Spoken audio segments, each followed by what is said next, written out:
Hello, maths and മീൽസിന്റെ മറ്റൊരു informative വീഡിയോയിലേക്ക് എല്ലാവർക്കും സ്വാഗതം. അപ്പോൾ ഇന്നത്തെ നമ്മുടെ വീഡിയോയിലൂടെ നമ്മൾ നോക്കാൻ പോകുന്നത് ജർമ്മനിയിൽ എങ്ങനെ നേഴ്സസിന് വരാം എന്നുള്ളതിനെ പറ്റിയിട്ടാണ്. അപ്പോൾ നിങ്ങളൊരു നേഴ്സ് ആണെങ്കിൽ തീർച്ചയായിട്ടും ഈ വീഡിയോ ഫുള്ള് കാണുക. അപ്പോൾ ഈ ഒരു വീഡിയോയിലൂടെ നമ്മൾ നോക്കാൻ പോകുന്നത് ജർമ്മനിയിലേക്ക് വരാനുള്ള, അതായത് നേഴ്സസിന് ജർമ്മനിയിലേക്ക് വരാനുള്ള സ്റ്റെപ്പ് ബൈ സ്റ്റെപ്പ് പ്രൊസീജിയേഴ്സ് ആണ്. അതെല്ലാം ഡിസ്ക്രൈബ് ചെയ്യുന്നതായിരിക്കും. അതേപോലെ തന്നെ ജർമ്മനിയിൽ വന്നു കഴിഞ്ഞാൽ നിങ്ങൾക്ക് എന്തൊക്കെ ബെനിഫിറ്റ് കിട്ടും, ഈ കാര്യങ്ങളൊക്കെയാണ് നമ്മൾ ഡിസ്കസ് ചെയ്യാൻ പോകുന്നത്. അപ്പോൾ നമുക്ക് വീഡിയോയിലേക്ക് പോകാം.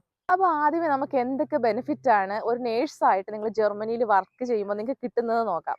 അപ്പോൾ നിങ്ങൾക്ക് കിട്ടുന്ന മന്ത്ലി സാലറി എന്ന് പറയുന്നത് ഏകദേശം 2.5 മുതൽ 3 ലാക്സ് വരെ ആയിരിക്കും. അതുപോലെ തന്നെ നിങ്ങളൊരു 3 ഇയേഴ്സ് കണ്ടിന്യൂസ് ആയിട്ട് ജർമ്മനിയിൽ വർക്ക് ചെയ്ത് കഴിഞ്ഞാൽ നിങ്ങൾക്ക് ഇവിടെ PR-ന് അപ്ലൈ ചെയ്യുന്നതാണ്. നിങ്ങൾക്ക് ഇവിടുത്തെ ഫ്രീ ഹെൽത്ത് കെയർ ലഭിക്കുന്നതായിരിക്കും. അതുപോലെ തന്നെ നിങ്ങൾക്ക് നിങ്ങളുടെ കുട്ടികളെ ഇവിടെ ഫ്രീ ആയിട്ട് പഠിപ്പിക്കാം. പിന്നെ അതുപോലെ തന്നെ വലിയൊരു ബെനിഫിറ്റ് എന്ന് പറയുന്നത് നിങ്ങൾക്ക് ഇവിടെ ഏകദേശം 1 മന്ത് ആനുവൽ ലീവ് ജർമ്മനിയിൽ കിട്ടും. പിന്നെ അതുപോലെ നിങ്ങൾക്ക് ഒരു നേഴ്സായിട്ട് നിങ്ങൾ ജർമ്മനിയിൽ വന്നു കഴിഞ്ഞാൽ നിങ്ങൾക്ക് നിങ്ങളുടെ ഫുൾ ഫാമിലി, നിങ്ങളുടെ കുട്ടിയെ, ഹസ്ബൻഡിനെ അല്ലെങ്കിൽ വൈഫിനെ നിങ്ങൾക്ക് ജർമ്മനിയിൽ കൊണ്ടുവന്ന് നല്ല രീതിയിൽ സെറ്റിൽ ആകാൻ പറ്റും.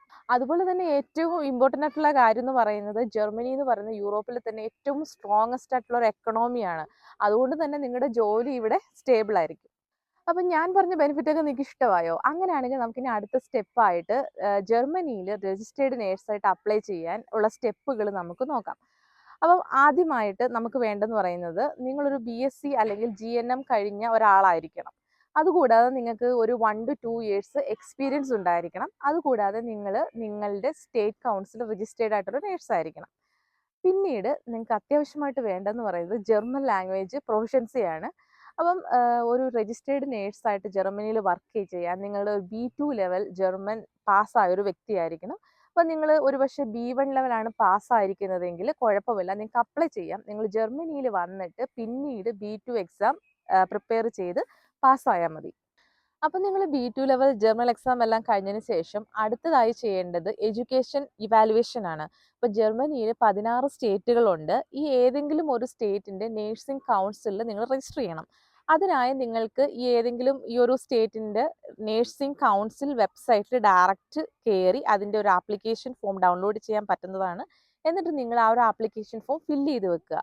അതിനുശേഷം നിങ്ങളുടെ CV, പാസ്പോർട്ട്, എഡ്യൂക്കേഷൻ സർട്ടിഫിക്കറ്റ്സ്, പിന്നെ ട്രാൻസ്ക്രിപ്റ്റ്, പിന്നെ മാർക്ക് ലിസ്റ്റ്, അതായത് ഫസ്റ്റ് സെമസ്റ്റർ മുതൽ ലാസ്റ്റ് സെമസ്റ്റർ വരെയുള്ള നിങ്ങളുടെ ഡിഗ്രിയുടെ മാർക്ക് ലിസ്റ്റ്, പിന്നെ നിങ്ങളുടെ +2ൻ്റെ സർട്ടിഫിക്കറ്റ്, SSLC സർട്ടിഫിക്കറ്റ്, പിന്നെ എഡ്യൂക്കേഷൻ റിലേറ്റഡ്, പിന്നെ നിങ്ങളുടെ ഇമ്പോർട്ടൻറ്റ് ഡോക്യുമെൻറ്റ്സ് എല്ലാം തന്നെ ജർമ്മൻ ലാംഗ്വേജിലേക്ക് നിങ്ങൾ ട്രാൻസ്ലേറ്റ് ചെയ്യണം. എന്നിട്ട് നിങ്ങൾ നമ്മളുടെ ജർമ്മൻ കോൺസുലേറ്റ് ബാംഗ്ലൂർ, ഇപ്പോൾ കേരള ആയതുകൊണ്ടാണ് നമുക്ക് ബാംഗ്ലൂർ കോൺസുലേറ്റ് പോകേണ്ടി വരുന്നത്. അപ്പോൾ അവിടെ കൊണ്ടുപോയി നമുക്ക് അറ്റസ്റ്റ് ചെയ്യിപ്പിച്ച് എടുക്കാവുന്നതാണ്. അപ്പം ഈ ഒരു അറ്റസ്റ്റേഷൻ ചെയ്തതിന് ശേഷം നിങ്ങൾ ജർമ്മനിയിലെ ഏത് സ്റ്റേറ്റ് കൗൺസിലാണോ നിങ്ങൾ രജിസ്ട്രേഷൻ ചെയ്യാൻ ഉദ്ദേശിക്കുന്നത് അവിടെ നിങ്ങൾ ഈ ഒരു ഡോക്യുമെന്റ്സ് സെൻഡ് ചെയ്ത് കൊടുക്കുക. അപ്പം നിങ്ങൾ അറ്റസ്റ്റേഷൻ ചെയ്ത നിങ്ങളുടെ ഡോക്യുമെന്റ്സ് ഒരു ജർമ്മൻ സ്റ്റേറ്റ് നേഴ്സിംഗ് കൗൺസിൽ അയച്ചു കൊടുക്കുമല്ലോ. അപ്പം അതിന് ശേഷം ആ ഒരു കൗൺസിൽ തീരുമാനിക്കും നിങ്ങൾക്ക് ഏത് ടൈപ്പ് ലൈസൻസ് ആണ് തരേണ്ടതെന്ന്. അപ്പം നിങ്ങൾക്ക് ഹാഫ് ലൈസൻസ് ആണോ അതോ ഫുൾ ലൈസൻസ് ആണോ തരേണ്ടതെന്ന് ഒരു നേഴ്സിംഗ് കൗൺസിലാണ് ഇവിടെ തീരുമാനിക്കുക. അപ്പം നിങ്ങൾക്കൊരു ഫുൾ ലൈസൻസ് ആണ് കിട്ടുന്നതെങ്കിൽ നിങ്ങൾക്ക് ഡയറക്റ്റ് വർക്ക് വിസ, അതായത് നിങ്ങൾക്ക് വിത്ത് ഫാമിലിയോടെ നിങ്ങൾക്ക് ജർമ്മനിയിൽ വരാൻ പറ്റുന്നതാണ്. ഒരുപക്ഷെ നിങ്ങൾക്ക് ഹാഫ് ലൈസൻസ് ആണ് കിട്ടുന്നതെങ്കിൽ കുറച്ചുകൂടെ പ്രൊസീജിയേഴ്സ് ഒക്കെ കംപ്ലീറ്റ് ചെയ്യാനുണ്ട്. അപ്പം അതിനെന്താണ് ചെയ്യേണ്ടത് എന്നുള്ളത് ഞാൻ ഈ വീഡിയോയുടെ അവസാനം പറയുന്നതായിരിക്കും. അങ്ങനെ നിങ്ങൾക്ക് ലൈസൻസ് ഒക്കെ കിട്ടി, അത് ഹാഫ് ലൈസൻസ് ആകാം, ഈ പറയുന്ന പോലെ ഫുൾ ലൈസൻസ് ആകാം. അങ്ങനെ ലൈസൻസ് ഒക്കെ കിട്ടി, അതുകൊണ്ട് B2 ലാംഗ്വേജ് ഒക്കെ നിങ്ങൾ പാസ്സായി കഴിഞ്ഞു. അങ്ങനെയാണെങ്കിൽ നിങ്ങൾ അടുത്തതായി ചെയ്യേണ്ടത് നിങ്ങളൊരു എംപ്ലോയറിനെ കണ്ടുപിടിക്കുക എന്നുള്ളതാണ്. അതായത് നിങ്ങൾ ജർമ്മനിയിൽ ഒരു ഹോസ്പിറ്റൽ കണ്ടുപിടിക്കുക നിങ്ങൾക്ക് വർക്ക് ചെയ്യാനുള്ള. അപ്പം അത് കണ്ടുപിടിക്കാൻ എന്താണ് ചെയ്യുക? അപ്പം 2 രീതിയിൽ നമുക്ക് ഇവിടെ ഹോസ്പിറ്റലുകൾ സെർച്ച് ചെയ്യാം. ഒന്ന് ഓൺലൈനായിട്ട് സെർച്ച് ചെയ്യാം, അല്ലെങ്കിൽ നിങ്ങൾക്ക് ഒരു ഏജന്റിനെ സമീപിക്കാം. അപ്പോൾ കേരളത്തിലൊക്കെ ഒരുപാട് ആളുകൾ ഏജന്റ് വഴി വരുന്നുണ്ട്. അപ്പോൾ ഏജന്റിനെ സെലക്ട് ചെയ്യുമ്പോഴത്തേക്ക് വളരെ ശ്രദ്ധിച്ച് വേണം സെലക്ട് ചെയ്യാൻ. ഒരുപാട് പൈസയൊന്നും നിങ്ങളുടെ കയ്യിൽ നിന്ന് പോകാതിരിക്കാനുള്ള ആ ഒരു ഇതൊക്കെ ശ്രദ്ധിക്കുക. അതുപോലെ തന്നെ നിങ്ങളൊരു ഏജന്റിനെ സമീപിക്കുമ്പോൾ അതുവഴി നേരത്തെ പോയ, അതായത് പ്രീവിയസ്ലി ആരെങ്കിലും ജർമ്മനിയിൽ വന്നിട്ടുണ്ടോ ആ ഒരു ഏജന്റ് വഴി, അപ്പോൾ അവരെ കോൺടാക്ട് ചെയ്യുക. അങ്ങനെ ആ ഒരു ഏജന്റിന്റെ കാര്യങ്ങളൊക്കെ നിങ്ങളൊന്ന് കൺഫേം ചെയ്തിട്ട് വേണം അതുമൂലം പോകാനായിട്ട്. അല്ലെങ്കിൽ നിങ്ങൾക്ക് ഓൺലൈൻ വഴി നിങ്ങൾക്ക് ഡയറക്റ്റ് നിങ്ങൾക്ക് ഹോസ്പിറ്റലിൻ്റെ ലിസ്റ്റ് എടുത്തിട്ട് നിങ്ങൾക്ക് ഇമെയിലോ അല്ലെങ്കിൽ ഫോൺ നമ്പറോ ഒക്കെ വഴി കോൺടാക്ട് ചെയ്ത് നിങ്ങൾക്ക് ഓൺലൈൻ വഴി അങ്ങനെ ഒരു എംപ്ലോയറിനെ കണ്ടുപിടിക്കാം. ഇനിയിപ്പോൾ നിങ്ങൾക്ക് ഒരു എംപ്ലോയറിനെ നിങ്ങൾ കണ്ടുപിടിച്ചെന്നിരിക്കട്ടെ. ഇപ്പം അടുത്ത സ്റ്റെപ്പ് എന്ന് പറയുന്നത് അവരുമായിട്ടൊരു ഇൻ്റർവ്യൂ കാണും. അതായത് നിങ്ങളുടെ ആപ്ലിക്കേഷൻ ഡോക്യുമെന്റ്സ് എല്ലാം ഹോസ്പിറ്റലിന് കൊടുക്കുക. പിന്നെ അവരൊരു ഇൻ്റർവ്യൂ ചിലപ്പോൾ ഒരു 1, 2 റൗണ്ട് ഇൻ്റർവ്യൂ ഒക്കെ കാണും. അപ്പോൾ അതൊക്കെ പാസ്സാവുക.